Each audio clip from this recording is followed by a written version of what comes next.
வறுமை அப்படின்னா என்ன?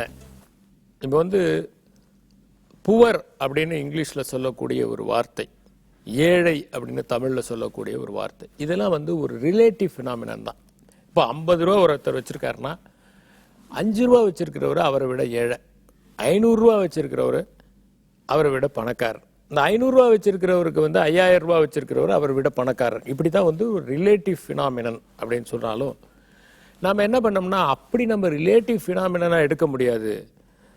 எல்லோரும் வந்து வளமாக வாழணும் அப்படின்னா அதுக்கு ஏதாவது ஒரு வகையில் ஒரு கிரைட்டீரியனை யூஸ் பண்ணணும் அப்படின்னு சொல்லிட்டு என்ன பண்ணோம்னா நம்ம வந்து இவ்வளவு ரூபா சம்பாதிச்சாக்க இந்த நாட்டில் இவங்க வந்து புவர், இதுக்கு குறைவாக இருந்துச்சுனாக்க புவர், இதுக்கு மேலே இருந்தாக்க ஓரளவுக்கு எக்கனாமிக்கலி வெல் எக்யூப்ட் அப்படின்னு சொல்லி சொன்னோம். இப்படி இன்னும் ஒரு நான் எக்கனாமிக் பேராமீட்டர்ஸ்னு ஒருத்தர் அதை அட்வொகேட் பண்ணாங்க. அது என்னென்னா ஒரு வீட்டில் கூரை எப்படி இருக்குது, டாய்லெட் இருக்கா, அவங்க வீட்டில் எத்தனை பேர் சம்பாதிக்கிறாங்க, அவங்க வீட்டில் யாராவது வந்து டிஃப்ரெண்ட்லி ஏபிள்டு பர்சன் இருக்காங்களா, யாராவது வந்து ட்ரக் அடிக்ட் இருக்காங்களா, இதையெல்லாம் வச்சு ஒரு க்ரைட்டீரியனாக வச்சு 9 பேராமீட்டர்ஸ் வச்சு இக்கனாமிக்கலி டிப்ரைவ்டு பீப்புள் அப்படின்னு நம்ம முடிவு பண்ணலாம் அப்படின்னு சொல்லி அவங்க சொன்னாங்க. இது மாதிரி பல்வேறு விதமான ஆய்வுகள் இருந்தாலும் வறுமைனா என்ன அப்படிங்கிறதுக்கு அமர்த்தியா சென் ஒரு அழகான டெஃபினிஷன் சொல்கிறார். அது என்னென்னா வாய்ப்புகள் மறுக்கப்படுவது தான் வறுமை. இப்போ ஒரு மாணவன் நல்லா படிக்கிறான், ஆனால் அவனுக்கு காலேஜுக்கு போகிறதுக்கான வசதி இல்லை அப்படின்னா அவன் வந்து வறுமை அடைகிறான். எப்போது வந்து வாய்ப்புகள் மறுக்கப்படுகிற those who are deprived of the opportunities can be called as poor அப்படின்னு சொல்லி சொல்கிறார்.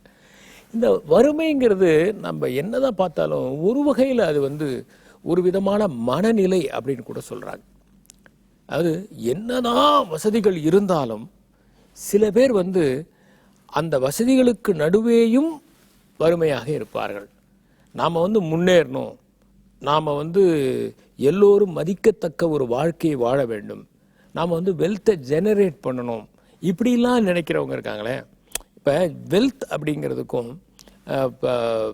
ப்ராப்பர்ட்டி அப்படிங்கிறதுக்கும் நிறைய டிஃப்ரென்ஸ் இருக்குது. ப்ராப்பர்ட்டி வேறு, வெல்த் வேறு. என்னைக்கு நம்ம வந்து வெல்த்தை தொடர்ந்து யூஸ் பண்ணிகிட்டு இருக்கோமோ அப்போ தான் அது வெல்த். ப்ராப்பர்ட்டினா முடக்கப்படுகிறது, வெல்த்னா சுழற்சி செய்யப்படுகிறது. இப்போ ஒரு உதாரணத்துக்கு இப்போ நீங்கள் வந்து சில இடங்களில் சில குடும்பங்கள் பார்க்கலாம், அவங்க ஏதாவது ஒரு வகையில் பயங்கரமாக பாதிக்கப்பட்டு எல்லாத்தையும் இழந்துருவாங்க. அது மாதிரி சூழல் வரும். எல்லாத்தையும் இழந்தாலும் ஒரு 10 வருஷம் கழித்து பார்த்தீங்கன்னா அவங்க பழைய நிலைமைக்கு வந்துடுவாங்க. சில பேருக்கு பார்த்தீங்கன்னா திடீர்னு பெரிய ஒரு செல்வம் வரும். சரி இவங்க இந்த வறுமையிலேருந்து விலகிட்டாங்க அப்படின்னு பார்த்தா 10 வருஷம் கழித்து மறுபடியும் அதே பழைய நிலைமைக்கு வருவாங்க. இதுக்கு என்ன காரணம் அப்படின்னா பாவர்ட்டி இஸ் அன் ஆட்டிடியூட். சில நாடுகளில் வந்து அவங்க வந்து எவ்வளோ பெரிய ஒரு சேதாரம் வந்தாலும், ஒரு இயற்கை இடர்பாடு வந்தாலும் அவங்க மறுபடியும் பழைய மாதிரி வர்றதுக்கு காரணம் என்னன்னா அவங்களுடைய மனநிலை தான். இந்த மனநிலை தான் பண்பாட்டை தீர்மானிக்கிறது. உழைக்கிற பண்பாடு, ரிஸ்க் எடுக்கிற பண்பாடு, இழப்புகளை தாங்கிக் கொள்ளுகிற ஒரு பண்பாடு, அது கூட ஒரு பண்பாடு. இந்த பண்பாடெல்லாம் இருக்கிற நாடு என்னதுன்னா எவ்வளவு வந்து சரிந்தாலும் அவங்க மறுபடியும் பழைய நிலைமைக்கு வந்துடுவாங்க.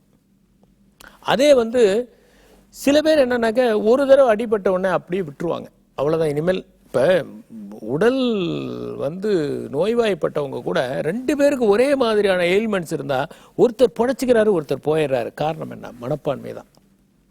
என் நண்பர் ஒருத்தர், அவருக்கு திடீர்னு வந்து ஒரு ஸ்ட்ரோக் வந்து படுத்துட்டார்.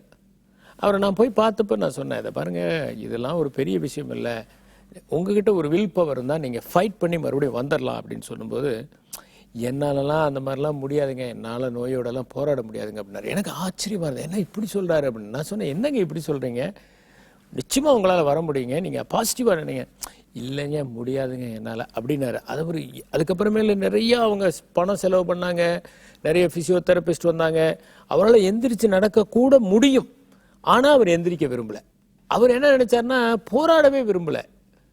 அதனால் அவரை விட பாதிக்கப்பட்டவங்க கூட சகஜமான வாழ்க்கைக்கு வரும்போது அவர் அந்த படுக்கையிலே இருந்து ஒரு நாள் இறந்து போயிட்டார்.